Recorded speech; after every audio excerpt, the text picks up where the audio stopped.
খান জাহান আলী রহমতুল্লাহ সে আসছিল আমাদের মাঝে কল্যাণকর কাজ করতে, যেটা করলে আমাদের কল্যাণ হয়।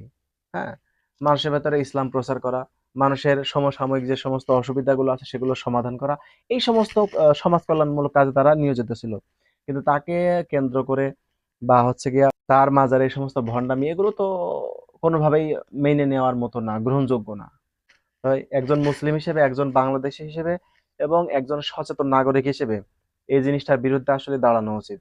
যত দ্রুত সম্ভব এখানকার এই ভণ্ডামিগুলো বন্ধ করে দেওয়া উচিত। যে জিনিসটা ইসলাম সাপোর্ট করে না, আইনে অবৈধ, যেটা মানবতা বিরোধী কাজ, এই সমস্ত কাজগুলো সমাজে চলতে দেওয়া যায় না। কোনো লাভ নেই, এই সমস্ত কুমির টুমির খাইয়ে বিন্দু মাত্র লাভ নেই। বরং ওই ছাগলটা, ওই মুরগিটা জবাই করে নিজের পরিবারকে খাওয়ালে লাভ আছে, নিজের আত্মীয় স্বজন গরিব মানুষ যারা আছে তাদেরকে খাওয়ালে আর অনেক বেশি সওয়াব। বরং ওইটাই সওয়াবের কাজ। ওই কুমিরটা টুমির খাওয়িয়ে কোনো লাভ নেই, ও সব হলো ব্যবসা। ওখানকার যারা আছে স্থানীয়, মানে ওটা কেন্দ্র করে যে সমস্ত লোকগুলো আছে, ওরা ওরা হচ্ছে ভণ্ডামি করে খাচ্ছে দিন দিন, ওদের খাইতে কোনো লাভ নেই। ওরা আপনার টাকা পয়সা নিয়ে নিজেরা বাড়ি ঘরদোর বানাবে, বড় লোক হবে, নিজেরা সম্পদের পাহাড় বানাবে, আপনার কি লাভ? তো এটা হচ্ছে কথা। তাহলে ভালো থাকেন। এবং সর্বোপরি সম্প্রতি যে ঘটনা ঘটেছে কুকুরছানাটাকে কেন্দ্র করে, এটার অবশ্যই একটা সঠিক তদন্তের মাধ্যমে বিচার অবশ্যই হওয়া উচিত।